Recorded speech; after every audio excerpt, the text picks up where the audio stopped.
அனைவருக்கும் வணக்கம். Welcome all to the live meeting. உங்களுக்கு என்ன டவுட் இருக்கோ அந்த டவுட்டை நீங்கள் அப்பார் ஐடி, ஆதார் ஐடி, அந்த அப்டேஷன் இதில் உள்ள டவுட்டெல்லாம் நீங்கள் கேட்டுக்கலாம். ஓகேங்களா? அப்பார் ஐடி, அதே போல் ஆதார் ஐடி அப்டேஷன், இதில் ஏதாவது டவுட் இருந்தால் நீங்கள் கேட்கலாம். நிறைய பேருக்கு பார்த்தீங்க அப்படின்னா அந்த ஒரு ஒரே நிமிஷங்க. ஹலோ. எல்லாருமே மைக் மியூட் பண்ணிக்கங்க. உங்களுக்கு டவுட் இருக்கு அப்படிங்கிறவங்க ரைஸ் ஹேண்ட் கொடுத்தீங்கன்னா நீங்க ஒவ்வொருத்தரா டவுட் கேட்கலாங்க. APAAR ID creation as well as Aadhaar ID updation, இந்த ரெண்டுலேயும் உங்களுக்கு டவுட் இருந்தால் நீங்கள் கேட்கலாம். ஆதார் ஐடி நீங்கள் அப்டேட் பண்ணுறதும் அப்பார் ஐடி கிரியேட் பண்ணுறதும் மஸ்ட் கம்பல்சரி அப்படின்னு சொல்லியிருக்காங்க. யாருக்காவது டவுட் இருந்தால் ரைஸ் ஹேண்ட் கொடுக்கலாங்க. யாருக்காவது டவுட் இருந்தால் ரைஸ் ஹேண்ட் கொடுக்கலாம்.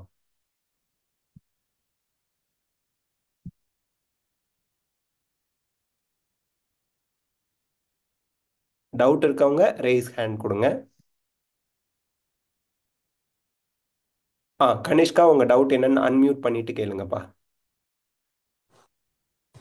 சார் சாரி, நான் இப்போ உங்ககிட்ட கால் பண்ணி கேட்டேன் இல்லைங்களா சார்? Yes ma'am. இது ரெடி ஆயிட்டு இருந்தேன், அதனாலதான் நான் உங்களுக்கு அவசர அவசரமா ஆன்சர் பண்ண வேண்டியதா இருந்தது. தெரிஞ்சிருக்கு சார். இப்போ இதுல வந்துட்டு எங்களுக்கு இந்த ஐசிஐசியோட சர்டிபிகேட்ல வந்து ரோல் நம்பர், ரெஜிஸ்டர் நம்பர் அப்படி தனித்தனியா எதுவுமே கொடுக்கல சார். ஒரு 3 நம்பர் கொடுத்துருக்காங்க. ஒன்னு யுனிக் ஐடி, இன்னொன்னு வந்து அவங்க ஹால் டிக்கெட்ல வந்து ரோல் நம்பர்னு இருந்தது. ஒரு ஸ்லாஷ் போட்டு ஒரு 6-7 டிஜிட் நம்பர் ஸ்லாஷ் ஒரு 3 டிஜிட் நம்பர் இருந்தது ரோல் நம்பர்னு. இது என்ட்ரி பண்ணி ரோல் நம்பர் போட்டுட்டா சார். ஐ ஆம் அட்டெண்டிங்னு ஒரு லைன் இருக்கு இல்லைங்களா சார்? Yes ma'am. அதுக்கு தான் நான் உங்களுக்கு டவுட் கேட்டேன் சார். அதுல எதுவுமே வரலையே, என்ன போடுறதுன்னு தெரியல. இல்ல ma'am, actually I am a student at அப்படிங்கிறது கேக்குறீங்க, கரெக்ட்டுங்களா? ஆமாங்க சார், ஆமாங்க sir. I am a student at, அது நன் கூட கொடுக்கலாம். நன் ஆப்ஷன் இல்லைங்களா அதுல? பார்த்த மாதிரியே இல்ல சார், எனக்கு நல்ல ஆப்ஷனே வர. சிம்பிளிஃபைட் பாலாஜி ஆன்லைன்ல இருக்கிறாரு, கேட்கலாம். Meeting, Zoom meeting. அதுதான் மேடம். இப்போ என்னன்னாங்க madam, I am student at அப்படிங்கிறது யூஸ்வலி, அதாவது போர்டு, அந்த போர்டு செலக்ட் பண்ணுறதுக்கு நன் கொடுத்துட்டீங்களா? ஏன்னா அதில் ஐசிஎஸ்சி, தமிழ்நாடு ஸ்டேட் போர்டு இதெல்லாம் வராது, அது நன் தான் நம்ம கொடுக்கணும். ஓகேங்க சார். சார் இது வந்து 10th தான் ஐசிஎஸ்சி, 12th வந்து இப்போ சிபிஎஸ்சி. Yes ma'am. ஆனால் நமக்கு 12th மார்க் ஷீட் கையில் இல்லை அப்படிங்கும் போது நமக்கு ரோல் ரெஜிஸ்டர் நம்பரும் இருக்காது. புரியுதுங்க வில் பி தேர். அப்படி இல்லைன்னா சார். கூட நீங்கள் 12th அப்படி கொடுக்குறீங்கன்னா நீங்கள் என்ன கொடுக்க வேண்டியிருக்கும்? அந்த ஐடென்டிஃபிகேஷன் வேல்யூ அண்ட் ஐடென்டிஃபிகேஷன் நம்பரில் நன் கொடுக்குற மாதிரி இருக்கும். ஓகேங்க சார், ஓகேங்க சார். அது உங்களுக்கு அந்த அளவுக்கு ஃபீஸிபிளாக இருக்காது இல்லைங்களா? இப்போ இனிமே தான் +2 முடியும். பட் த திங் இஸ், ஆமாங்க சார். அப்படியும் கொடுக்கலாம். அது அது கொடுத்தா நமக்கு என்னமோ வெறுமனே எல்லாமே நன் கொடுத்த மாதிரி ஒன்று தோணும். ஆக்சுவலி இது என்னன்னாங்க மேடம், இது ஒரு just 12 digit ID number. This ID number will have your NEET score, நீட்ல நீங்க எவ்வளவு பர்சன்டைல் வாங்கியிருக்கீங்க, இது எல்லாமே it will have in future. So any time இந்த அப்பார் ஐடியை லாகின் பண்ணி, இந்த 12 டிஜிட் நம்பரை லாகின் பண்ணி நீங்கள் என்ன பண்ணிக்கலாம்னா, உங்களோட நீட் யூஜி 2025 டேட்டாவை எனி டைம் த்ரூ அவுட் உங்களோட அகாடமிக் எப்பெல்லாம் தேவைப்படுதோ, எனி டைம் உங்களுக்கு எப்போ நீட் யூஜி 2025 நீங்கள் அப்பியர் ஆயிட்டீங்க ஒன்ஸ் அப்படின்னா, நீங்கள் அப்பார் ஐடி கிரியேட் பண்ணி அதை சப்மிட் பண்ணி அப்ளிகேஷன் கொடுத்துருக்கும் போது அந்த அப்பார் ஐடியில் அவன் இன்டகிரேட் பண்ணிடுவான் நீட் யூஜி 2025 மார்க்ஸ் எல்லாத்தையுமே, அதை ஃபியூச்சரில் எடுத்து யூஸ் பண்ணுறதுக்கு. இப்போ உங்களுக்கு ஐசிஐசி போர்டில் உங்களுக்கு அந்த 12th நீங்கள் இப்போ அப்பியரிங் ஆகுறீங்க அப்படின்னா, நீங்கள் 12th டீட்டெயில்ஸும் கொடுக்கலாம். 12th அட்மிஷன் இயர் என்ன அப்படின்னா, நீங்கள் இப்போ தான் அப்பியர் ஆகுறீங்க, 25ல் அப்பியர் ஆகுறீங்க அப்படின்னா, exam public exam board exam எழுதுறீங்கன்னா 24 தான் அட்மிஷன் இயர். அப்போ 24 அட்மிஷன் இயர்னா கண்டிப்பா அவனுக்கு தெரியும், பை த டைம் நீங்க அப்பார் ஐடி கிரியேட் பண்ற டயத்துல உங்களுக்கு எக்ஸாமே நடந்திருக்காது. ஸோ அப்போ நீங்கள் நன், ஐடென்டிட்டி வேல்யூ, ஐடென்டிட்டி டைப், இதெல்லாம் நன்கிற ஒரு ஆப்ஷன் கொடுத்துருக்கான் இல்லைங்களா? கொடுத்து கூட நீங்க ஃபர்தரா கண்டினியூ பண்ணலாம். போர்டில் சிபிஎஸ்சி நீங்க போலாம். இல்லனா நம்ம 10th போட்டுக்கிட்டு கீழே வந்து ஐ ஆம் ஸ்டடிங்கிறதுல நன்னு போட்டுக்கலாம். நன் போடணும். இல்லனா அதுல டைப் பண்ற மாதிரி ஆப்ஷன் கொடுத்திருக்காங்களா மேடம்? இருக்கு சார், டைப் பண்ற மாதிரி இருக்கு. ஆனா அதுக்கப்புறம் அது போயிடுது. அதுல இருக்கிற ஆப்ஷன்ல நம்ம தேடுறதுக்கு தான் அது இருக்கு, சர்ச் மாதிரி. ஆ ஓகே மேம். அதில் உங்கள் ஆப்ஷன் எதுவும் இல்லைன்னா நன் தான் கொடுக்குற மாதிரி இருக்கும் மேடம். ஏன்னா அதில் வந்து ரெஜிஸ்டர்டு யூனிவர்சிட்டிஸ், ரெஜிஸ்டர்டு காலேஜஸ் அதுதான் வரும். ஆமாங்க சார், அதுதான் வருது.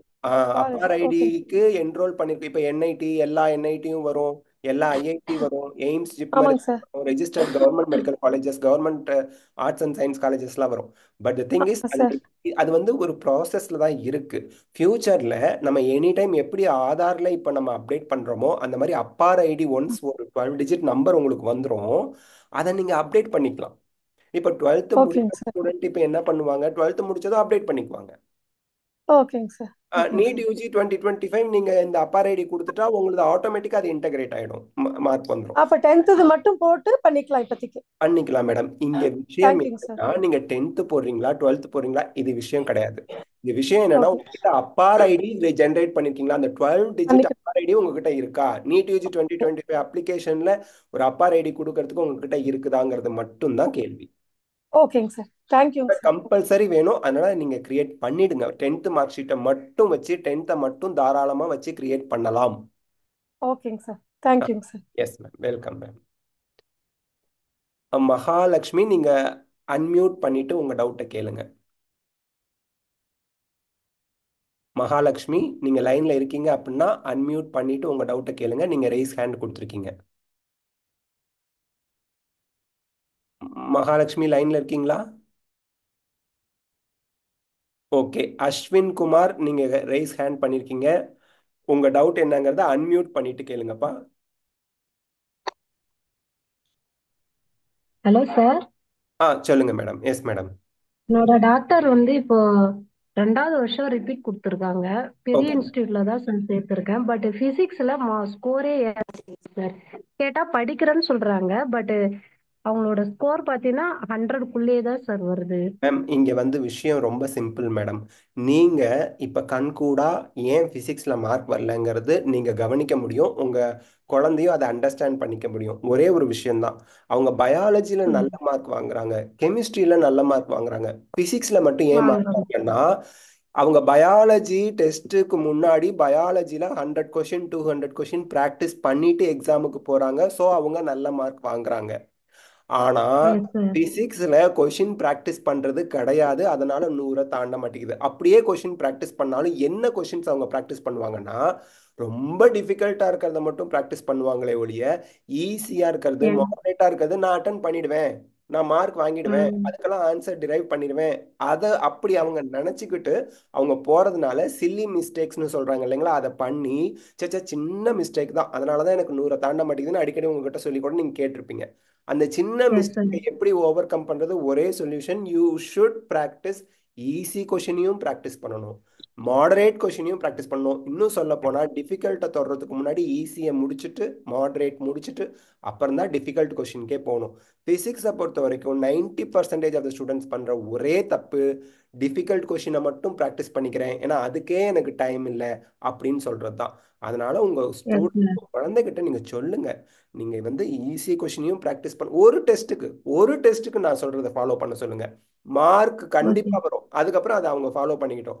இல்ல S easy sir. Question moderate question இதெல்லாம் நான் ப்ராக்டிஸ் பண்ணிட்டு போனேன், ஸ்டில் எனக்கு மார்க் கம்மியா வருதுன்னா இப்ப இவங்க என்ன ஃபாலோ பண்றாங்களோ அதை ஃபாலோ பண்ண சொல்லுங்க. இப்ப okay upcoming sir. Physics test or கம்பைண்டா வைக்கக்கூடிய ஒரு டெஸ்ட்டுக்கு பிசிக்ஸ்ல ஈஸி கொஷின் எல்லாம் 50 கொஷினாவது ப்ராக்டிஸ் பண்ண அந்த பர்டிகுலர் சாப்டருக்கு ஈஸி கொஷின், அப்புறம் ஒரு எஸ் சார். மாடரேட்டா இருக்கக்கூடிய கொஷின்ஸ், அப்புறம் தான் டிஃபிகல்ட் கொஷினுக்கு போகணும் மேடம். எடுத்த எஸ் சார். உடனே எடுத்தோடனே டிஃபிகல்ட் வச்சா போகக்கூடாது. இந்த தப்பு நீங்க சொல்றதுக்கு முன்னாடியே நான் உங்களுக்கு இதெல்லாம் எக்ஸ்பிளைன் பண்ணிட்டு இருக்கேன். எனக்கு எப்படி தெரியும்? ஏன்னா எஸ் சார். 90% ஸ்டூடெண்ட்ஸ் இந்த தப்பு தான் பண்றாங்க. இதனாலதான் பிசிக்ஸ்ல மார்க் வர மாட்டேங்குது. Yes sir. ப்ராக்டிஸ் பண்றேன். பட் என்னால ரீச் ஆகல. இதே தான் சார் புலம்புறாங்க. நானும் காரணம் என்னன்னா அவங்க ப்ரீ வந்து கொஷின் ஈஸி கொஸ்டின் பிராக்டிஸ் பண்றது இல்ல. அந்த கொஸ்டின் நான் அட்டன் பண்ணிடுவேன் எனக்கு தெரிஞ்சிரும்னு அதை டச் கூட பண்ணாம தெரியும். போயிடுறாங்க. அதுதான் பிரச்சனை. ம். அதுதான் பிரச்சனைங்க. இப்ப சார் என்சிஆர்டில எந்த மாதிரி கவர் பண்ணி படிக்கணும்ன்றதையும் கொஞ்சம் சொல்லிடுங்க சார். மேம் என்சிஆர்டியை பொறுத்த வரைக்கும் கண்டிப்பாக ஃபிசிக்ஸாக இருந்தாலும் சரி கெமிஸ்ட்ரியாக இருந்தாலும் சரி பயாலஜி 100% என்சிஆர்டி லைன்ஸ்லேருந்து தான் வரப்போகுது. நான் ஸ்டூடெண்ட்ஸ் கிட்ட சொல்கிறது ஆமா என்னன்னா, இப்போ நீங்கள் ஃபிசிக்ஸ் படித்தாலும் சரி கெமிஸ்ட்ரி படித்தாலும் சரி கிரியேட்டட் கொஷின்ஸ் நிறைய வரும். ஆனால் பயாலஜியில் ஆன்ஜியோஸ்பர்மையும் டெரிடோஃபைட்டையும் மிக்ஸ் பண்ணால் என்ன வரும்னு யாராலையுமே அப்படி ஒன்று கிடையவே கிடையாது. ஆன்ஜியோஸ்பர்ம்னா சார். ஆன்ஜியோஸ்பர்ம் தான், கழுதைனா கழுதை தான், குதிரைனா குதிரை தான், மனுஷனா மனுஷன் ஆமா தான். சார். இதுல மிக்சிங் பண்றது இப்படி கலந்தா எப்படி வரும், அப்படி வச்சா எப்படி வரும், ஒரு சில சாப்டர் அப்படி இருக்குது. எக்ஸாம்பிளுக்கு மாலிகுலர் பேசிஸ் ஆஃப் இன்ஹெரிட்டன்ஸ், இந்த ஜெனட்டிக்ஸ் எஸ் அப்படி சார். இருக்கும், principles of inheritance. But other chapters animal kingdom இருக்குது, மார்ஃபாலஜி ஆஃப் ஃப்ளவரிங் பிளான்ஸ் இருக்கு. ஃப்ளவர்னா ஃப்ளவர் தான், 5 பெட்டல்ஸ்னா 5 பெட்டல்ஸ், 4 பெட்டல்ஸ். ஸோ இந்த மாதிரி பயாலஜியை பொறுத்த வரைக்கும் என்சிஆர்டி லைன் பை லைன் படிச்சு அது பேஸ்டாக இருக்கக்கூடிய கொஷின் பேங்க் எடுத்து ப்ராக்டிஸ் பண்ணினா போதும்.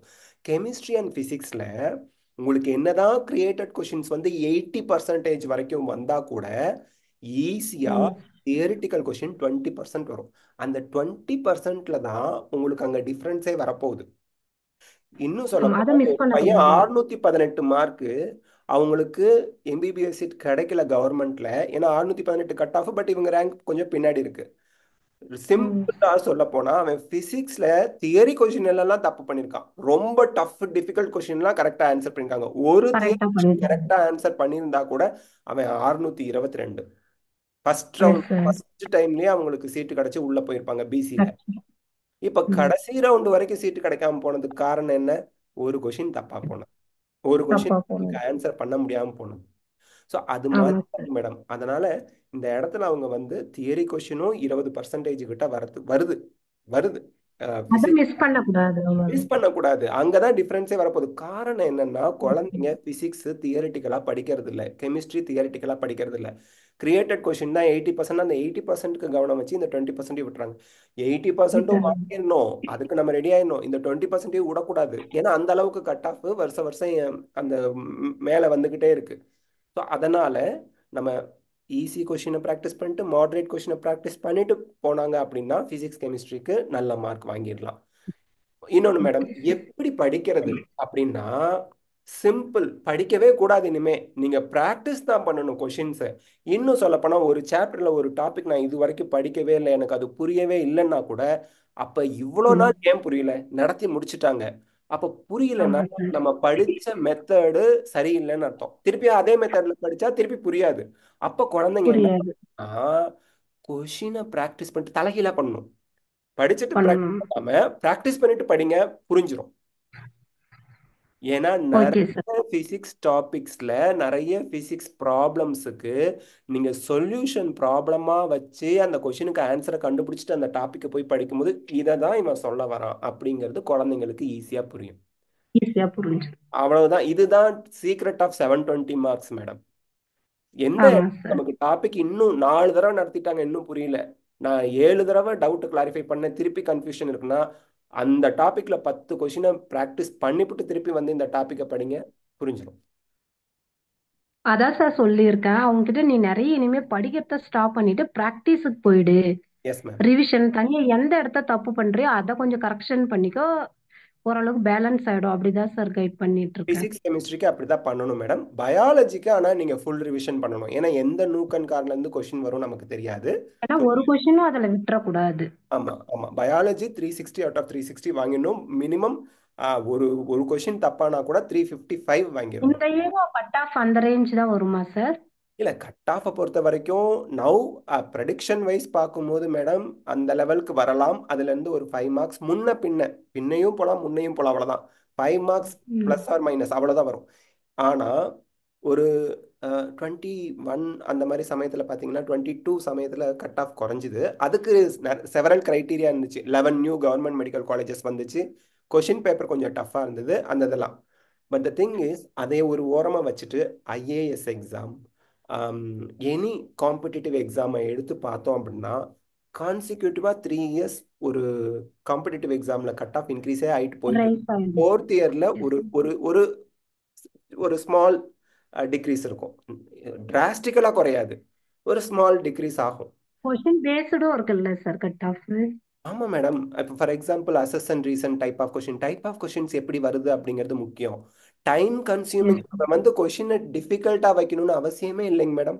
ஒரு கட் ஆஃபை குறைக்கிறதுக்கு கொஷின் டிஃபிகல்ட்டி மட்டும் தேவையில்லை. லென்த்தி கொஷின் வச்சுட்டான். எல்லா கொஷினுக்கும் குழந்தைங்களுக்கு ஆன்சர் தெரியும், ஆனா எல்லாம் லென்த்தி கொஷினா இருக்கு, படிக்க டைம் இருக்காது. எப்படி எல்லா கொஷினையும் ஆன்சர் பண்ண? Easy question. ஆமா வெளில வந்து குழந்தைங்க சொல்லுவாங்க, அந்த 2021லயே 22லயே அந்த கட் ஆஃப் குறைஞ்சப்போ பிசிக்ஸ் எல்லாமே லென்த்தி கொஷின். எல்லா கொஷினும் ரெண்டாவது தடவை படிச்சா ஆன்சர் தெரிஞ்சிடும். ஆனா ஒரு தடவை படிக்கிறதுக்கே அவங்களுக்கு டைம் பத்தலைன்னா எப்படி ஆன்சர் பண்ணுவாங்க? Yes sir. அந்த மாதிரி லென்த்தி கொஷின் வச்சுட்டா கூட நமக்கு கட் ஆஃப் குறையும். ஈஸியா கொஷின் பேப்பர் ஈஸியா இருக்கும், பட் லென்த்தியா கொஷின் வச்சுட்டான். படிச்சு அண்டர்ஸ்டாண்ட் படிச்சு அந்த அவன் என்ன கேட்டிருக்கான்னு புரிஞ்சுக்கிறதுக்கு உங்களுக்கு ஒரு நிமிஷம் ஆகுதுன்னா என்ன ஆகுறது? 180 கொஷினுக்கு ஆமா 180 நிமிஷம் படிக்கிறதுக்கு மட்டுமே ஆச்சுன்னா ஆன்சர் பண்ணணும், நீங்க ஷேட் பண்ணணும், எவ்வளவு இருக்கு? இருக்கு சார். அதான் மேடம். Okay, thank you sir. குழந்தைய நல்லா படிக்க சொல்லுங்க. பாசிட்டிவா நீங்க வந்து அவங்க கிட்ட பேசுறது வந்து அவங்கள ஃபன்னா ஜாலியா ஒரு மோட்டிவேட் பண்ற மாதிரி இருந்தா மட்டும்தான் ஒரு குழந்தை எப்ப ஹாப்பியா ஃபீல் பண்றாங்களோ அப்ப அங்க படிக்கிறது ஜாஸ்தியா நடக்கும் மேடம். Okay sir. அந்த வீல் ஆஃப் இமோஷன் ஒன்று சொல்லுவாங்க மேடம். இந்த வீல் ஆஃப் இமோஷன்ல 6 இமோஷன் இருக்கு. அந்த 6ல ஜாய்னு ஒரு இமோஷன் இருந்தா மட்டும்தான் நம்மளோட ப்ரொடக்டிவிட்டி, நம்மளோட கிரியேட்டிவிட்டி. இப்ப நான் சந்தோஷமா இருக்கேன், அதனால நான் உங்ககிட்ட இவ்வளவு ஒரு எந்தூசியாசிசமா இவ்வளவு ஆக்டிவா நான் உங்ககிட்ட பேசிக்கிட்டு இருக்கேன். இப்ப நான் சோகமா இருந்தேன்னு வச்சுங்களேன், கவலையா இருந்தேன்னு வச்சுங்களேன், இந்த மீட்டிங்கே நடத்த மாட்டேன் நான். Yes sir, yes sir. அது போலங்க மேடம், ஒருத்தவங்களோட கிரியேட்டிவிட்டி, அவங்களோட ப்ரொடக்டிவிட்டி இன்க்ரீஸ் ஆகணும், படிக்கிற வேகத்தை துரிதப்படுத்தணும்னா அவங்கள சுற்றி இருக்கக்கூடிய என்வாயன்மெண்ட், அவங்க அம்மா அப்பா கூட பிறந்தவங்க எல்லாம் சப்போர்ட் சிஸ்டமாக இருந்தீங்க அப்படின்னா கண்டிப்பாக அவங்க வந்து சக்ஸஸ் பண்ணுவாங்க. இதுதான் பிகினிங், இதுதான் ஆரம்பம். அதாவது ஆரம்பங்கிறது அவங்களோட immediate surrounding, parents, yes sibling. Sir. இவங்க அப்போஸ் பண்ணாம அவங்கள குறை சொல்லாம திட்டாம இருக்கிறது 120 நாள், 100 சில்லற நாள் தான். அந்த 100 சில்லற நாள்ல நம்ம எவ்வளோக்கு எவ்வளோ சப்போர்ட்டிவா இருக்க முடியுமோ அவ்வளோக்கு எவ்வளோ தான் அவங்க 500 மார்க்ல இருக்கவங்கள 650 670க்கு கூட்டிட்டு போக முடியும். பிசிக்ஸ்ல எஸ் சார், 100 எஸ் தாண்ட சார். மாட்டேங்குதுன்னா 180க்கே உங்களால கைப்பிடிச்சு கூட்டிட்டு போக முடியும். சொல்ற விதம் இருக்கு மேடம். இப்படியே நான் சொல்றதை கேட்காம பிராக்டிஸ் பண்ணவே இல்லாம இப்படியே இருந்தா எங்க விளங்கும்னு சொல்றது ஒண்ணு இருக்கு. Practice yes sir. ஒரு டெஸ்ட்ல மார்க் பாருமா, இல்லைன்னா நீ சொல்றதே இப்போ நான் ஃபாலோ பண்றேன், நான் சொல்றது கேளு தங்கம்னு சொல்றதுக்கும் ஒரு வே இருக்கு. டிஃபரன்ஸ் இருக்கு. ஆமா சார். இப்ப தங்கம்னு சார் சொல்லுங்க, கைட் பண்ணிட்டு இருக்கோம். நீங்க சொல்றதை கேட்பாங்க, கேட்டு மார்க்கும் வந்துருச்சுன்னா நீ சொன்னது கரெக்டுமா, நான் அதை ஃபாலோ பண்றேமா அப்படின்னு உங்ககிட்டயே வந்து சொல்லுவாங்க. அதே ஓகே நம்ம சார், திட்டுற ஓகே மாதிரி சார். சொன்னோம்னா உனக்கு என்ன தெரியும் அப்படின்னு நம்மளை திட்டிடுவாங்க. ஆமா சார். அதனால நீங்க ஒரு சப்போர்ட், ஏன்னா இப்போ நான் சொல்றது வந்து எல்லா நீட் ஆஸ்பிரண்டோட பேரண்ட்டுக்கும் சேர்த்து தான் சொல்றேன் மேடம். அதாவது நீங்க சப்போர்ட் சிஸ்டமா இருக்கும்போது, பேரண்ட் சப்போர்ட் சிஸ்டமா இருக்கும்போது, குழந்தைய ஒரு ஹாப்பியான மைண்ட்ல வச்சிருக்கும் போது கண்டிப்பா அவங்க சக்சஸ் பண்ணுவாங்க. மேம் நம்மலாம் வந்து எஸ். எனக்கு 40 வயசு ஆகுது, உங்களுக்கும் 40க்கு மேல தான் இருக்கும், உங்க சாருக்கும் 40க்கு 50 கிட்ட இருக்கும். நமக்கே ஆமா ப்ரெஷர், ஒர்க் டென்ஷன்ல சில சமயம் அவுட் ஆஃப் இதாயிடுவோம். மைண்டை எப்படியோ டிப்ரெஸ் ஆன மாதிரி ஏதோ ஒன்று யோசிச்சுக்கிட்டு டென்ஸ்ட் ஆயிடுவோம். ஒரு 16 ஆமா வயசு, சார். 17 வயசு, 18 வயசு குழந்தைங்க எவ்வளோ டெண்டரா இருப்பாங்க. அவங்க மைண்ட் செட் எவ்வளோ ஒரு டெலிகேட்டா அது ஒரு ஒரு டெலிகேட்டா இருக்கும், மெல்லிசான ஒரு மைண்ட் செட்டா இருக்கும். ஸோ எஸ் அது நம்ம அண்டர்ஸ்டாண்ட் பண்ணிட்டு அவங்க கூட அப்படியே நம்ம ஜேர்னி பண்ணும்போது கண்டிப்பா அவங்க சக்சஸ் பண்ணுவாங்க madam. Yes sir. Yes ma'am. Okay ma'am, thank you. Yes sir. Thank you sir. Yes ma'am, yes ma'am. Rupesh, உங்க டவுட் என்னன்னு அன்மியூட் பண்ணிட்டு கேளுங்கப்பா. ரூபேஷ் லோகநாதன் சொல்லுங்க. சார் என்னோட பையன் 2025க்கு இப்போ ரிப்பீட் பண்ணிட்டு இருக்கான். Yes sir. அவனுக்கு எப்படி அப்பர் ஐடி கிரியேட் பண்றது சார்? சார் அதுதான் சார், இப்போ அதாவது வந்து மார்ச் 15 to 20 அது வரைக்கும் டைம் வச்சுக்கலாம் சார். அது வரைக்கும் சரிங்க அவங்க வந்து பயாலஜி, பிசிக்ஸ், கெமிஸ்ட்ரியில இன்னும் கவர் பண்ணாதது எல்லாம் தரவா கவர் பண்ண சொல்லுங்க, படிக்க சொல்லுங்க. படிக்கிறது அப்படிங்கிறது ப்ராக்டிஸும் இன்க்ளூடட். படிக்கும் போதே சரி கொஷின்ஸும் ப்ராக்டிஸ் பண்ண சொல்லுங்க. மார்ச் 20 வரைக்கும். அதுக்கப்புறம் ரிவிஷன், யூனிட் டெஸ்ட் இதெல்லாம் எழுதட்டும். ஏப்ரல்ல ஒரு ஃபர்ஸ்ட் வீக் முடிஞ்சதும் அவங்க மார்க் டெஸ்ட் அப்படிங்கிற ஒன்றை ஆரம்பிக்கணும். 3 நாளைக்கு ஒன்று எழுதலாம் அல்லது டெய்லி ஒன்று எழுதலாம். அவங்க எந்த அளவுக்கு இப்போ ஒரு மார்க் டெஸ்ட் எழுதுறாங்க, அந்த மார்க் டெஸ்ட்ல 500+ வாங்குறாங்க. மார்க் டெஸ்ட்டுங்கிறது அப்படியே 3 மணி நேரம் 20 நிமிஷம் நீங்க டைம் வச்சுக்கிட்டு ஒரு சரி நீட் எக்ஸாம் ஹாலில் என்ன எப்போ எழுதுவாங்க, மத்தியானம் 2 மணிலேருந்து 5:20 வரைக்கும் எழுதுவாங்க. அதே டைமில் அவங்கள உட்கார வச்சு பென் அண்ட் பேப்பர் மெத்தடில் அதே கொஷின் மாதிரி கொடுத்து அந்த டைம் மேனேஜ்மெண்ட் எல்லாம் கொண்டு வரதுக்கு நம்ம ஏப்ரல் ஒரு 10th or April first week முடிஞ்சதுலேருந்து அந்த டெஸ்ட் அவங்க ஒரு டெஸ்ட் எழுதுறாங்க, 500 மார்க்ஸ் வாங்கிடுறாங்க அப்படின்னா டெய்லி ஒரு டெஸ்ட் எழுத வைக்கலாம். உங்களுக்கு டெய்லி ஒரு கிடைக்கும், day. அந்த டெஸ்ட் எல்லாம் கிடைக்கும். அதே சரி ஒருவேளை அவங்க வந்து ஃபர்ஸ்ட் டெஸ்ட்லயே 250லேருந்து 300 வாங்குறாங்கன்னா இட் வில் ஹேப்பன் சார். இது வந்து ரொம்ப காமன். காரணம் என்னன்னா, நம்ம வந்து யூனிட் டெஸ்ட்டாக எழுதியிருப்போம், சாப்டர் வைஸ் டெஸ்ட் எழுதியிருப்போம். திடீர்னு ஃபிசிக்ஸ் ஃபுல்லாக, கெமிஸ்ட்ரி ஃபுல்லாக, பயாலஜி ஃபுல்லான்னு ஒரு டெஸ்ட் எழுதும் போது ஒரு அப்செட்டான சரி மார்க் வரும். 250லேருந்து 300 வரக்கூட வாய்ப்பு இருக்கு. அப்போ என்ன பண்ணணும், 3 நாள் டைம் விட்டுறணும். 3 நாள் நல்லா உட்காந்து ரிவைஸ் பண்ணணும். எல்லா சாப்டர்லாம் எடுத்து வச்சு கொஷின்ஸ்லாம் ப்ராக்டிஸ் பண்ணணும். ஒரு நாள் ஒவ்வொரு நாளுமே பயாலஜி, ஃபிசிக்ஸ், கெமிஸ்ட்ரியை பிரிச்சுக்கிட்டு 3 நாள் படிச்சுட்டு 3 நாள் கழிச்சு இன்னொரு மார்க் டெஸ்ட். கண்டிப்பாக 300ன்னு வாங்கியிருந்தாங்க அப்படின்னா இப்போ 400 தொடும். அப்போ திருப்பியும் ஒரு 3 நாள் எடுத்துக்கோங்க. ஸோ இப்படியே ஒரு 5 டெஸ்ட்டுக்குள்ள 500க்கு கொண்டு வந்துடணும். அதுக்கப்புறம் டெய்லி டெஸ்ட் எழுத வச்சுக்கிட்டே வரணும். ஒரு டெஸ்ட் மத்தியானம் 3லேருந்து 5:20 வரைக்கும் டெஸ்ட் எழுதுறாங்க அப்படின்னா அந்த அன்னைக்கு நைட்டு வரைக்குமே கூட அவங்க என்ன பண்ணலாம்னா அந்த டெஸ்ட்ல என்ன மிஸ்டேக் பண்ணாங்க, எங்க எரர் பண்ணாங்க, எரர் நோட்லாம் எடுத்து வச்சுட்டு ஏன் எரர் பண்ணாங்க, அப்போ அந்த எரர் பண்ண டாபிக் என்ன, அதை எடுத்து திருப்பியும் எக்ஸ்ட்ரா கொஷின்ஸ்லாம் ப்ராக்டிஸ் பண்ணிட்டு அடுத்த நாள் திருப்பியும் மத்தியானம் மார்க் டெஸ்ட்டுக்கு ஃபுல்லாக ரிவைஸ் பண்ணிட்டு மார்க் டெஸ்ட். இது அப்படியே ஏப்ரல் 15 தேதிக்கு மேலே 20 தேதிக்கு மேலே அப்படியே பண்ணிக்கிட்டே வரும்போது மே மாதம் 4ஆம் தேதி நம்ம எக்ஸாம் எழுதுறதுக்கு நம்ம ஃபுல்லாக ரெடி ஆகிடுவோம் சார். ஸோ இப்படி ஓ ரைட் பண்ணுறது கொஞ்சம் இஃபெக்டிவாக இருக்கும். இதில் ஓ ரைட் நான் வந்து எந்த மார்க் டெஸ்ட் வச்சாலும் 600 மார்க் எடுக்க ஆரம்பிச்சிட்டேன், ரிவிஷன்லாம் ரொம்ப குயிக்காக நான் பண்ணிடுறேன் அப்படின்னா ஒரு நாளைக்கு 2 மார்க் டெஸ்ட் கூட எழுதலாம். ஆனால் என்னோட மார்க் 600 டச் பண்ண மாட்டேங்குது மார்க் டெஸ்ட்லன்னா ஒரு நாளைக்கு ஒரு மார்க் டெஸ்ட் போதும். இது சரி வந்து ஏப்ரல்ல ஆரம்பிச்சிடணும் சார். ஏப்ரல் ஆரம்பிச்சிடும். ஆமா ஆமா. அப்பார் கிரியேட் பண்றது எப்படி சார்? அவன் வந்துட்டு ரிப்பீட் பண்றான், அது எப்படி அப்பார் வந்து நம்மளே நீங்க பண்ணிக்கலாம்? Either 10th or 12th mark ஷீட்டோ 10th மார்க் ஷீட்டோ எடுத்துங்க சார். 12th வந்து அவங்க என்ன போர்டில் படிச்சாங்க? சிபிஎஸ்சி போர்டில் படிச்சேன். சிபிஎஸ்சினா உங்களுக்கு பிரச்சனை இல்லை, போர்டு சிபிஎஸ்சின்னு கூட வரும். ஐசிஐசி தமிழ்நாடு ஸ்டேட் போர்டுக்கு தான் போர்டு வராது, அப்போ நன்னு கொடுக்குற மாதிரி இருக்கும். உங்களுக்கு சிபிஎஸ்சி போர்டு அதில் அப்பியர் ஆகும். சிபிஎஸ்சி ஸோ நீங்கள் வந்து டிஜிலாக்கரை ஓப்பன் பண்ணுங்க. டிஜிலாக்கரில் உங்கள் குழந்தையோட டிஜிலாக்கர் ஃபோன் நம்பர்லாம் கேட்கும். சைன்அப் இது ஆ வரைக்கும் பண்ணல, உங்கள் குழந்தைக்கு இது வரைக்கும் டிஜிலாக்கர் இல்லை, பையனுக்கு இல்லைன்னா நீங்கள் அந்த டிஜிலாக்கரை அவங்களுக்கு கிரியேட் பண்ணுங்க. ஆதார் ஐடிலாம் சரி கொடுத்து நீங்கள் டிஜிலாக்கரில் ரெஜிஸ்டர் பண்ணிடுங்க. அப்போ இந்த டிஜிலாக்கர் சரி ரெஜிஸ்டர் பண்ணி உள்ளே போன உடனே உங்களுக்கு கவர்மெண்ட்லேருந்து என்ன ஐடிலாம் கொடுத்துருக்காங்களோ அது சாஃப்ட் காப்பியாக அப்பியர் ஆகும். அது எல்லாமே ஒரிஜினல். நீங்கள் பிரிண்ட் அவுட் எடுத்தாலும் அது ஒரிஜினல் தான். அந்த பிரிண்ட் அவுட்டே ஒரிஜினல் சொல்லுவாங்க. ஓகே டிஜிலாக்கர்லேருந்து எது நீங்கள் பிரிண்ட் அவுட் எடுத்தாலும் that is original sir. That will be consider as original. அப்போ நீங்கள் என்ன சரி பண்ணுறீங்கன்னா டிஜிலாக்கரில் நீங்கள் கிரியேட் பண்ணிடுறீங்க, சைன் அப் பண்ணிடுறீங்க. ஆல்ரெடி சைன் அப் பண்ணியிருந்தா சைன்இன் பண்ணி போயிடணும். அதில் என்ன ஆ ஃபோன் கொடுத்தீங்க, 6 டிஜிட் நம்பர்லாம் கொடுத்துருப்போம் முன்னாடியே சைன் அப் பண்ணியிருந்தா. அதை கொடுத்து உள்ளே போகும். சம்டைம்ஸ் ஓடிபி கேட்கும், ஓடிபி கொடுத்தா கூட நீங்கள் உள்ளே போயிடலாம். உள்ளே போன உடனே ரைட் லெஃப்ட் சைடில் பார்த்தீங்க அப்படின்னா சர்ச் டாக்குமெண்ட்ஸ்னு இருக்கும். அந்த சர்ச் டாக்குமெண்ட்டை கிளிக் பண்ணீங்க அப்படின்னா மேலே அந்த சர்ச் பார் ஓப்பன் ஆகும். அதில் அப்பார் APAAR ஸ்பேஸ் ஐடி இல்லை அப்பார்னு போட்டு சர்ச் பண்ணீங்கன்னா கீழே வந்து ABC academic bank of credits அப்படின்னு ஒன்று ஓப்பன் ஆகும் சார். இப்போ தான் அதுக்கு பேர் அப்பார் ஐடி. போன வருஷம் வரைக்கும் சரி அதுக்கு ஏபிசின்னு தான் இருந்துச்சு, ஏபிசி ஐடின்னு இருந்துச்சு, அகாடமிக் சரி பேங்க் கிரெடிட்ஸ்னு. அது வந்து முன்னாடி அந்த ஏபிசியா இருந்தப்ப வந்து பார்த்தீங்க அப்படின்னா காலேஜ் ஸ்டூடெண்ட்ஸ்க்கு தான் மஸ்ட் போன வருஷம் வரைக்கும். இப்போ அதை அப்பார் ஐடின்னு பேரை மாற்றி எல்லாருக்குமே, அதாவது ஒரு ஸ்கூல்லன்னு என்ரோல் பண்ணிட்டாலே அந்த குழந்தைக்கு வந்து அப்பார் ஐடி வந்துடணுங்கிறது இப்போ நியூ எஜுகேஷன் பாலிசியில் அறிமுகப்படுத்திட்டாங்க. அப்போ இப்போ அந்த அப்பார் ஐடி தான் ஏபிசி. அப்போ ஏபிசின்னு வரதுனால நம்ம கன்ஃபியூஸ் ஆக தேவையில்லை. அதாவது அகாடமிக் பேங்க் கிரெடிட்னு வரதுனால நம்ம கவலைப்பட தேவையில்லை. அதுதான் அப்பார் ஐடி. ஸோ அதை கிளிக் பண்ணி அதுக்குள்ளே போனதும் சரி உங்களுக்கு வந்து நீங்கள் டிஜிலாக்கரில் கொடுத்த நேமு, டேட் ஆஃப் ம் பர்த், அதுக்கப்புறம் உங்களோட ஜெண்டர், இந்த மூணும் அதுவே ஜெனரேட் ஆகி வச்சிருக்கோம். அதுக்கடுத்து ஓ 3 question: identity value, identity type, அதுக்கப்புறம் போர்டு. இது கேட்கும். ஐடென்டிட்டி வேல்யூங்கிறது நம்பர்ஸ், அந்த டிஜிட் நம்பர் 1 2 3 இருக்கு இல்லைங்களா, அந்த நம்பர் என்டர் பண்ணுற மாதிரி. ஐடென்டிட்டி டைப் அப்படிங்கிறது ரெஜிஸ்டர் நம்பரா, ரோல் நம்பரா, என்ரோல்மெண்ட் நம்பரா, அது வந்து உங்கள் மார்க் ஷீட்டில் இருக்கும். அதாவது இப்போ தமிழ்நாடு ஸ்டேட் போர்டில் படிச்சிருந்தா ரோல் நம்பரும் இருக்கும், ரெஜிஸ்டர் நம்பரும் இருக்கும். What ever you want to give you can give. அதே போல் ஏன்னா சரி 2 ஆப்ஷனுமே அவன் கொடுத்துருக்கான், 2ல் என்ன கொடுக்கணும்னு நம்ம விரும்புகிறோமோ அது கொடுக்கலாம். 2மே அஃபிஷியல் தான்.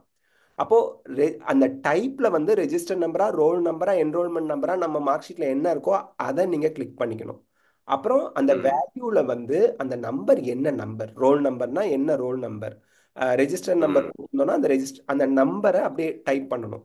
அப்புறம் போர்டில் வந்து கிளிக் பண்ணதும் நம்பர் ஆஃப் போர்ட்ஸ் அப்பியர் ஆகும். நீங்கள் சிபிஎஸ்சினா simple CBSE, central board of secondary education வரும், அதை கிளிக் பண்ணிக்க வேண்டியதுதான். நம்ம போர்டு சரி அது இல்லைன்னா நன்னுன்னு கொடுத்துடணும். இல்லைங்கிறதுனால நம்ம நன்னு கொடுக்குறோம். நன்னு கொடுக்கறதுனால நம்ம எந்த போர்டில் படிக்கலைங்கிற மீனிங் இங்கே வராது. அப்பார் ஐடியில் ஆ, அந்த எல்லா போர்டும் இன்க்ளூட் பண்ணிக்கிட்டு இருக்காங்க. இன்க்ளூட் பண்ணும்போது நம்ம செலக்ட் பண்ணிக்கலாம், சரி சரி அப்டேட் சரி பண்ணலாம், ஃபியூச்சர்ல அப்டேட் பண்ண முடியும். எனி டைம் நம்ம சரி எப்படி ஆதார்ல அட்ரஸ் அப்டேட் பண்றோம், ஃபேஷியல் ரெகக்னிஷன் அப்டேட் பண்றோம், பயோமெட்ரிக்ஸ் அப்டேட் பண்றோம், ஒரு தப்பு இருந்தா அந்த தப்பை வந்து 10th மார்க் ஷீட்டை வச்சு சேஞ்ச் பண்ணிக்கிறோம். அந்த மாதிரி அப்பார் ஐடியும் நம்மளால எடிட் பண்ண முடியும் ஃபியூச்சர்ல. பட் நம்பர் மாறாது, அந்த 12 டிஜிட் நம்பர் மாறாது. அந்த ஓ 12 டிஜிட் நம்பர் இப்போ எதுக்கு அப்பார் ஐடியா உங்களுக்கு கிரியேட் ஆகி 12 டிஜிட் நம்பர் வந்துடும் போட்டோவோட. அந்த 12 சரி டிஜிட் நம்பர் எதுக்கு, அந்த நம்பர்ல தான், அந்த ஐடியில தான் நீட் யூஜி 2025ஓட எல்லா டீடைல்ஸும் போய் இன்டகிரேட் ஆக போகுது. அதனால ஓ அவன் கிரியேட் பண்ண சொல்றாங்க சார். சரி சரி சரி எஸ். ரொம்ப தேங்க்ஸ் சார் ரொம்ப thanks sir thank you welcome sir, welcome sir, thank you sir. Sir good afternoon. Good afternoon. சொல்லுங்க சிவானி. யாரு சிவானி பேசுறீங்கன்னா பேசுங்க, டவுட் என்னன்னு கேளுங்க. Yes sir. சார் என்னோட ஆதார்லயும் 10th மார்க் ஷீட்லயும் என் நேம் கரெக்டா இருக்கு சார். ம். ஆனா அப்பாவோட நேம் வந்து ஆதார்ல ஸ்பேஸோட இருக்கு, 10th மார்க் ஷீட்ல ஸ்பேஸ் இல்லாம இருக்குங்க சார். அப்பா இப்போ நேம அப்பா பேர் 10th மார்க் ஷீட்ல இருக்க மாதிரி மாத்தணும், உங்க 10th மார்க் ஷீட்டை கொடுத்து. ஏன்னா மதர் நேம், ஃபாதர் நேம், உங்க நேமு, அப்புறம் ஜெண்டர், டேட் ஆஃப் பர்த், இது எல்லாமே ஆதார் ஐடியில இருந்து தான் என்ன பண்ண போகுது, உங்க நீட் யூஜி 2025 ஆத்தென்டிகேஷன் கொடுத்து வந்து எடுக்க போகுது. Okay sir. ஆனா அவன் தெளிவா நோட்டிபிகேஷன்ல கொடுத்துருக்கான்ப்பா, உங்க நேமும் உங்களோட டேட் ஆஃப் பர்த்தும் 10th மார்க் ஷீட்ல இருக்க மாதிரி ஆதார்ல இருந்தா போதும்னு கொடுத்துருக்கான். எஸ் இப்போ சார். 10th மார்க் ஷீட்ல இருக்கிறது அப்பாவோட கரெக்டான நேமா, அதாவது அந்த ஸ்பெல்லிங்கு, அல்லது ஆதார்ல இருக்கிறது கரெக்டா? ஆதார்ல இருக்கிறதாங்க சார் கரெக்டான நேம். இப்போ ஆதார் போய் நான் அப்டேட் பண்ணணும் அப்படின்னா அப்பாவோட நேம் கரெக்டா இருக்க ஏதாவது ப்ரூஃப் கேக்குறாங்க. ஆனா அப்படி எதுவுமே இல்லைங்க சார். ஏன் இல்லை, எதுவும் அப்பாவோட ஐடி கார்டுலாம் எதுவும் இல்லையா? அதுல எல்லாத்துலயுமே ஸ்பேஸோட தாங்க சார் இருக்கு, 10th மார்க் ஷீட்ல மட்டும்தான் ஸ்பேஸ் இல்லாம இருக்கு. பட் இது ஆக்சுவலி 10th மார்க் ஆகாது. ஷீட் தான் சார் அப்ப தப்பா இருக்கு. As per notification, as per, நீங்கள் அந்த நோட்டிஃபிகேஷன் கூட நீங்கள் திருப்பி NTA.ac.in வெப்சைட்டில் போய் பாருங்க. அந்த நோட்டிஃபிகேஷனை தெளிவாக கொடுத்துருக்கான். Candidates name and candidates date of birth, இந்த ரெண்டும் வந்து 10th மார்க் ஷீட்டில் இருக்க மாதிரி இருந்தால் போதும் தான் கொடுத்துருக்கான். ஸோ உங்கள் அப்பா நேம் வந்து மாறி இருக்கிறது பிரச்சனை வராது. காரணம் என்னன்னா, நீங்கள் 10th மார்க் ஷீட்டில் கை வைக்க முடியாது. Yes sir. ஆதார்ல மாத்தலாம். ஆனா ஆதார்ல மாத்தணும்னா 10th மார்க் ஷீட்டை ப்ரூஃபா வச்சு மாத்தலாம். பட் அது உங்களுக்கு தான், உங்க நேம தான் நீங்க 10th மார்க் ஷீட்டை ப்ரூஃபா வச்சு மாத்த முடியும். உங்க டேட் ஆஃப் பர்த்தை தான் 10th மார்க் ஷீட்டை ப்ரூஃபா வச்சு ஆதார்ல மாத்த முடியும். அப்பாவோட நேம் மாறணும்னா அப்பாவோட, ஏன்னா அப்பாவோட நேம் ஆதார்ல எப்படி ஜென்ரேட் ஆயிருக்கும்னா, அவருக்கு ஒரு ஆதார் ஐடி கொடுத்துருப்பா, ஆதார் கார்டு கொடுத்துருப்பாங்கல்ல, எஸ் சார். அதுல இருந்து ஆட்டோ பூல் பண்ணி எடுத்திருப்பாங்க. அப்ப அதை போய் நம்ம மாத்த, அப்பாவோட ஆதார்லயும் ஸ்பேஸோட தாங்க சார் இருக்கு. அப்ப அதை மாத்த முடியாது. பட் அது பிரச்சனை கிடையாது, அதை நீங்க விட்டுறலாம், அதை அப்படியே விட்டுடுங்க, ஒன்றும் பண்ணாதீங்க. ஒன்றும் பண்ண ஓகே. முடியாது, அதனால இஷ்யூ எஸ். வராது. காரணம் என்னன்னா, நாளைக்கு அவங்க கேட்க மாட்டாங்க. ஏன் கேட்க மாட்டாங்கன்னா, as per notification candidates name and candidates date of birth, இந்த ரெண்டு தான் உங்களுக்கு 10th மார்க் ஷீட்ல இருக்க மாதிரி இருக்கணும்னு சொல்லியிருக்கான். So there will be no issue till admission. Admission முடிஞ்சு நீங்க படிச்சு முடிக்கிற வரைக்குமே எந்த பிரச்சனையும் வராது. Okay sir. சரிப்பா. Thank you sir. All the best, all the best. Ashwin thank you. Kumar. எஸ்பா. அஸ்வின் குமார், உங்க டவுட் என்னன்னு நீங்க அன்மியூட் பண்ணிட்டு டக்குன்னு கேளுங்க. அஸ்வின் குமார் கேக்குதுங்களா? ஓகே. செல்வா, உங்க டவுட் என்ன, அன்மியூட் பண்ணிட்டு கேளுங்க. சார் ஒன்றும் இல்லை சார், இந்த ஆதார் கார்டில் அதையும் 10th மார்க் ஷீட்டும் சொன்னீங்க இல்லையா, நேம் கரெக்டாக இருக்கு சார். இனிஷியல் வந்து மிஸ் ஆகுது அப்பாவோட, ஐ மீன் அவங்களோட இனிஷியல் வந்து இப்போ சப்போஸ் அனிதானா டாட்டுங்கிறது இல்லை, அது டாட்டர் ஆஃப் குழந்தையோட நேம், ஸ்டூடெண்டோட நேம். நேம் மட்டும் இருக்கு, அது இனிஷியல் இல்லை. ஓகே, ஆதாரோடதுல பட் மார்க் ஷீட்ல வந்து அனிதான் இருக்கு. கண்டிப்பா ஆதார்ல அனிதான் நீங்க மாத்தணும். அதுக்கு நீங்க இ ஓகே சேவை மையத்துக்கு போய் உங்களோட குழந்தையோட 10th மார்க் ஷீட்டை கொடுத்தா மட்டும் போதும். அதை ப்ரூஃபா வச்சு அவன் நேம் அப்டேட் பண்ணிடுவான். கண்டிப்பா உங்களுக்கு 10th மார்க் ஷீட்ல ஏ அப்படின்னு போட்டு டாட் போட்டு உங்க குழந்தை பேர் இருக்குதா, அந்த இனிஷியல் ஆதார்ல இல்லைன்னா கம்பல்சரி வரணும் மேடம். ஓகே இல்லைன்னா சார். ஓகே அப்ளிகேஷன் போடும்போது ஆதார் ஆத்தன்டிகேஷன் ஃபெயிலியர் ஆயிடும். ஓகே. செகண்ட் திங் சார், இப்போ ஆப்பார் ஐடி வந்து அதுக்கப்புறம் ஜென்ரேட் பண்ணா போதும் இல்லையா? ஏன்னா இப்போ வந்து வித்தவுட் தட் இது எஸ் இருக்கும்போது மேம், எஸ் மேம். நீங்க அப்பார் ஐடி அதுக்கப்புறமே ஜென்ரேட் பண்ணுங்க. காரணம் என்னன்னா APAAR ID generation only few minutes.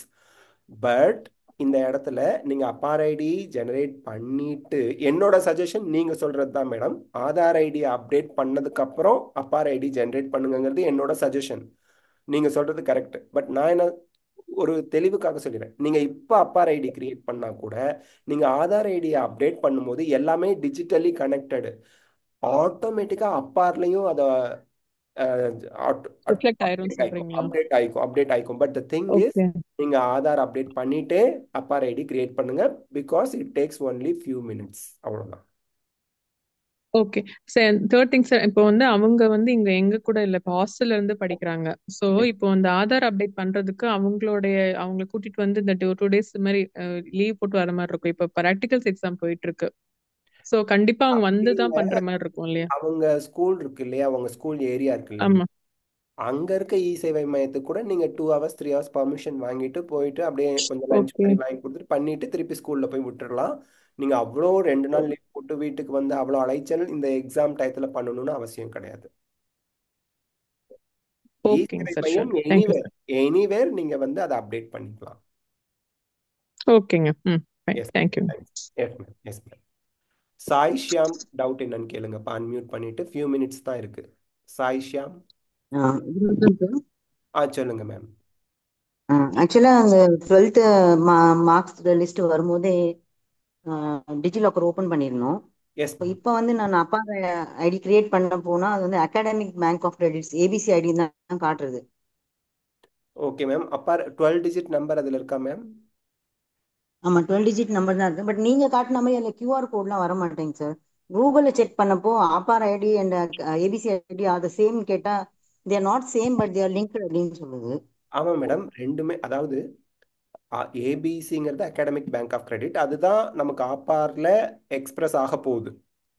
நம்ம கிரெடிட்ஸ் நம்ம வந்து இப்போ ஒரு டிகிரி ஒரு குழந்தை படிக்கிறாங்க, ஒரு கோர்ஸ் படிக்கிறாங்கன்னா அதில் வந்து இவ்வளோ கிரெடிட்ஸ் இருந்தால் தான் அந்த கோர்ஸ் கம்ப்ளீஷனே பண்ண முடியும், அந்த கோர்ஸ் அவங்க கம்ப்ளீட் பண்ண முடியுங்கிறது என்இபி நியூ எஜுகேஷன் பாலிசி. அந்த கிரெடிட் அவன் எதில் செக் பண்ணி சர்டிஃபிகேட் கொடுக்க போகிறான்னா அந்த ஏபிசி ஆர் அப்பாரில். அப்பார்லையும் ஏபிசிலையும் ஒரே மாதிரியான அந்த கிரெடிட் சிஸ்டம் தான் எக்ஸ்பிரஸ் ஆக போகுது, காமிக்க போகுது. பட் அப்பார் ஐடி நீங்கள் சர்ச் பண்ணி பார்த்தீங்களா மேடம் சர்ச் டாக்குமெண்ட்ல? ஆமா அப்பார் ஐடின்னு செக் பண்ணா இதுதான் ஏபிசி ஐடின்னு தான் காட்டுது. எல்லாருக்கும் அப்பார் அதான் ஐடி வருது. ஓப்பன் ஆக அதை கிளிக் மாட்டேங்குது. பண்ணி ஓப்பன் பண்ணீங்களா? அதை ஓப்பன் பண்ணீங்களா? ஆமா சார் ஓப்பன் பண்ணி பார்த்தா அந்த ஏபிசி ஐடி தான் வருது, அப்பார் ஐடின்னு வர மாட்டேங்குது. அதை நான் வேணா செக் பண்ணி அப்டேட் பண்ணுறேன் மேடம் உங்களுக்கு. ஏன்னா அப்பார் ஐடிங்கிறது 12 digit நம்பரு, இதுவும் ஆனால் ஏபிசிலையும் பட் 12 இதுவும் digit நம்பர் தான் இருக்கு. ஏபிசி ஐடியும். ஆ அதை பட் நான் செக். நீங்க இதுல டிசைன்ல காட்டின மாதிரி கியூஆர் கோடு அதெல்லாம் அந்த மாதிரி சேம் அந்த மாதிரி வரல. ஆனால் QR கோட் வருது மேடம். அப்பார் ஐடிக்கு QR இருக்கு. நான் அதை செக் பண்ணுறேன் மேடம். செக் பண்ணி உங்களுக்கு அப்டேட் பண்ணுறேன் madam. Okay sir, thank you sir. Yes ma'am, welcome ma'am. Sir please என்னோட டவுட் கேட்கலாமா சொல்லுங்க சார்? சொல்லுங்க, கண்டிப்பா கேளுங்க, சொல்லுங்க. Sir OBC NCL states. Hello hello sir. கொஞ்ச நேரத்துல கட் ஆயிடும், அதனால டக்குன்னு உங்க டவுட் கேளுங்க, ஏன்னா அந்த டைம் முடிய போகுது. சொல்லுங்க. சார் ஓபிசி என்சிஎல் சர்டிஃபிகேட் வந்து ஸ்டேட் ஸ்பெசிஃபிக்கா sir? It's not state specific. இது வந்து நீங்கள் ஸ்டேட்டில் வாங்கி எந்த ஸ்டேட்டில் வேணால் வாங்கலாம். வாங்கிட்டு ஆல் இண்டியா கோட்டாவுக்கு தான் நீங்கள் பண்ண போகிறீங்க. ஃபார் எக்ஸாம்பிள் ஒரு Tamil Nadu state students for time being அவங்க வந்து ராஜஸ்தானில் தான் இருந்துகிட்டு இருக்காங்கங்கும் போது அங்கே அவங்க வந்து அந்த சென்ட்ரல் லிஸ்ட்டில் இருக்கக்கூடிய பிசி கம்யூனிட்டி தான் நாங்கள் எங்களுக்கு ஓபிசி நான் கிரீமி லேயர்னு வேணும்னு வாங்கி அப்ளை பண்ணலாம் ஆல் இண்டியா கோட்டாவுக்கு. சார் இப்போ வந்து நான் கர்நாடகால இருக்கேன் சார், பெர்மனன்ட் அட்ரஸும் இதுதான் சார். கர்நாடகா சென்ட்ரல் லிஸ்ட்ல வந்து என் கேஸ்ட் இல்ல சார், என் கேஸ்ட் நேம் அங்க இல்ல. ஆனா கர்நாடகா தமிழ்நாடு லிஸ்ட் இல்லப்பா, நீங்க சென்ட்ரல் லிஸ்ட்ங்கிறது ஆல் இந்தியா சென்ட்ரல் லிஸ்ட்ல உங்க கம்யூனிட்டி இருக்குன்னு சொல்லி ஓபிசி நான் கிரீமி லேயர் கேட்கலாம் உங்ககிட்ட. ஸோ தமிழ்நாடு ஸ்டேட்ல இருந்து ஓபிசி என்சிஎல் சர்டிஃபிகேட் கேட்கலாமா சார், கர்நாடகா ஸ்டூடெண்டாவே இருந்தாலும்? நீங்க இப்ப வந்து உங்களோட நேட்டிவிட்டி கர்நாடகாவா தமிழ்நாடா? கர்நாடகா சார். நேட்டிவ் வந்து அம்மா அப்பா வந்து தமிழ்நாடு, ஆனா I was born in Karnataka sir. You was born in Karnataka. Okay, I understand. The thing is, உங்களோட கம்யூனிட்டி சர்டிஃபிகேட் தமிழ்நாட்டில் தானே இருக்கு. கர்நாடகால சார். இல்ல, community certificate who issued your community certificate? யார் உங்களுக்கு கம்யூனிட்டி சர்டிஃபிகேட் இஷ்யூ பண்ணது? சார் சர்டிஃபிகேட் வந்து நான் கர்நாடகால இருந்து எடுத்துக்கினேன் சார், ஓபிசி சர்டிஃபிகேட் வந்து. ஓபிசி நான் கிரீமி லேயர் நான் கேட்கல. இப்போ நீங்க பிசி கம்யூனிட்டி சர்டிஃபிகேட் வச்சிருப்பீங்கல்ல, அது யார் உங்களுக்கு இஷ்யூ பண்ணிருக்கா? சார் கர்நாடகால இருந்தே நான் ஓபிசி சர்டிஃபிகேட் எடுத்துக்கினேன் சார், பிசி இல்ல சார். ஓ ஓ கர்நாடகால ஓபிசினே ஸ்டேட்டுக்கே இருக்கா உங்களுக்கு OBC? Yes sir, yes sir. அப்போ நீங்க அங்கேயே ஓபிசி நான் கிரீமி போய் லேயர் அவங்க கிட்ட கேட்டா வந்து ஓபிசி ம் வாங்க முடியாதுன்னு சொல்லிட்டாங்க சார், ஏன்னா சென்ட்ரல் லிஸ்ட்ல அந்த பேர் இல்லைன்னு சொல்லிட்டாங்க சார். ஆனா தமிழ்நாடுல வந்து அது இருக்கு சார், மை காஸ்ட் பேர் அங்க இருக்கு சார். ஸோ தமிழ்நாடுல இருந்து ஓபிசி என்சிஎல் சர்டிஃபிகேட். இப்போ இந்த டவுட்டை நான் உங்ககிட்ட தெளிவா கேட்கறேன். உங்ககிட்ட ஓபிசி சர்டிபிகேட்னு ஒன்று இருக்கு, அதுல கேஸ்ட் நேம் இருக்கு, அப்படிதானே? ஆமா சார். அந்த கேஸ்ட் நேம் வந்து தமிழ்நாட்டுல இருக்கு, அதாவது பிசி கேட்டகரியில இருக்கு, ஆனா கர்நாடகாவுல இல்ல. ஆமா சார். சில சென்ட்ரல் லிஸ்ட்ல இல்ல. சென்ட்ரல் லிஸ்ட்ல இல்ல. சென்ட்ரல் லிஸ்ட்ல இல்லைன்னா தமிழ்நாட்டிலையும் உங்களுக்கு வந்து ஓபிசி நான் கிரீமி லேயர் தரமாட்டாங்க. தமிழ்நாட்டில் சில கேட்டகரி இருக்கு, அந்த கேஸ்ட் வந்து பார்த்தீங்கன்னா தமிழ்நாடுக்கு பிசியில் வரும். ஆனால் சென்ட்ரல் லிஸ்ட்ல இல்லாததுனால அவங்க தமிழ்நாடு ஸ்டேட் கோட்டால பிசி கிளைம் பண்ணுவாங்க. சென்ட்ரல் லிஸ்ட்ல இல்லாததுனால அவங்க அந்த நீட் எழுதுறதுக்கும் ஆல் இண்டியா கோட்டாவுக்கும் அன்ரிசர்வ்ல இருப்பாங்க. தமிழ்நாட்டிலையும் அந்த இஷ்யூ இருக்கு. Okay sir. மேபி உங்க கேஸ்ட் நேம் தமிழ்நாட்டில் இருக்கலாம், ஆனால் சென்ட்ரல் லிஸ்ட்ல இருக்காது. சென்ட்ரல் லிஸ்ட்ல இல்லாம தமிழ்நாட்டில் இருந்தா கூட தமிழ்நாட்டில் உங்களுக்கு ஓபிசி நான் கிரீமி லேயர் கொடுக்க மாட்டாங்க. Because here Tamil Nadu student it self அவங்களுக்கு இதுதான் சொல்றாங்க. இங்க இருக்கவங்களுக்கே இப்போ தமிழ்நாடு நேட்டிவிட்டி தமிழ்நாடுல கம்யூனிட்டி சர்டிஃபிகேட் அவங்களுக்கு கொடுத்துருக்காங்க. சில கம்யூனிட்டிஸ் வந்து தமிழ்நாட்டுக்கு ரிசர்வேஷன் அந்த பிசி அதுல வரும். But the thing is, central கவர்மெண்ட்ல அந்த லிஸ்ட்ல இல்லைங்கிறதுனால அவங்களுக்கு இங்க ஓபிசி நான் கிரீமி லேயர் கொடுக்க மாட்டாங்க. சார் இப்போ என்சிபிசில வந்து நம்ம ஸ்டேட் பேர்லாம் இருக்கும்ல சார், ம் போய் தான் செக் பண்ணுவோம் நம்ம கேஸ்ட் இருக்கா இல்லையான்னு. செக் பண்ணலாம். நீங்க கூகுள் சர்ச் பண்ணாலே அது ஓப்பன் ஆகும். நீங்க எல்லா கேஸ்ட்டுமே அதுல கொடுத்துருப்பாங்க. நீங்க உங்க அந்த இதுல போட்டு நீங்க செக் பண்ணலாம், தாராளமா செக் பண்ணலாம். It is open source only. யார் வேணா பப்ளிக் ஆக்சஸ் உண்டு. நீங்க போய் செக் பண்ணலாம் அந்த வெப்சைட்ல. கூகுள் சர்ச் பண்ணியே அந்த வெப்சைட்குள்ள போயிட்டு சென்ட்ரல் லிஸ்ட் செக் பண்ணலாம். சார் நான் செக் பண்ணேன் சார், தமிழ்நாடுல வந்து காஸ்ட் மென்ஷன் ஆயிருக்கு சார் சென்ட்ரல் லிஸ்ட்ல. பட் தமிழ்நாட்டுல மென்ஷன் ஆகி இருக்கு, பட் உங்களுக்கு ஓபிசி சர்டிபிகேட் கொடுத்துருக்கிறது, அதாவது நீங்க உங்களோட கம்யூனிட்டி சர்டிபிகேட் இஷ்யூ பண்ணிருக்கிறது கர்நாடகா தானே? அப்போ உங்களுக்கு கர்நாடகா தான் கொடுக்கணும், அவங்க தான் கொடுக்கணும், இஷ்யூ பண்ணணும். ஏன்னா உங்களோட nativity Karnataka. So it is state specific தானே sir? It's not state specific. Here you have to understand one thing. நான் இப்போ OBC non creamy layer certificate வச்சிருக்கேன்னா ஆல் இண்டியா கோட்டால எனி ஸ்டேட்டுக்கு நான் போய் அட்மிஷன் வாங்கலாமா இல்லையா? ஆமா சார், ஆமா. அப்போ எப்படி நம்ம அதை ஸ்டேட் ஸ்பெசிஃபிக்னு சொல்ல முடியும்? இப்போ ஸ்டேட் ஸ்பெசிஃபிக்னா தட் மீன்ஸ் வாட்? கர்நாடகால ஒரு கேஸ்ட் வந்து ஓபிசி நான் கிரீமி லேயர்ல அக்செப்ட் பண்ணிக்கலன்னா வேற எங்கேயுமே அதை அக்செப்ட் பண்ணக்கூடாது, பண்ண மாட்டாங்க. புரியலையா நான் சொல்றது உங்களுக்கு? அதே போல கர்நாடகால ஏன் உங்களுக்கு அப்படி சொல்றாங்கன்னு தெரியல. சென்ட்ரல் லிஸ்ட்ல ஈவன் தோ உங்களுக்கு சென்ட்ரல் லிஸ்ட்ங்கிறது ஒரு கேஸ்ட் இருக்குன்னா அந்த கேஸ்ட்ல நீங்க வரீங்கன்னா கர்நாடகாவும் உங்களுக்கு ஓபிசி நான் கிரீமி லேயர் கொடுத்துதான் ஆகணும். ஏன்னா சென்ட்ரல் லிஸ்ட்ல பிசிலே அது ஓபிசி நான் கிரீமி லேயர் கீழே அவன் கொடுத்துருக்கான்னா உங்களுக்கு Karnataka should issue the certificate. ஏன் கொடுக்க மாட்டேங்கிறாங்கன்னு ரீசன் எனக்கு தெரியல.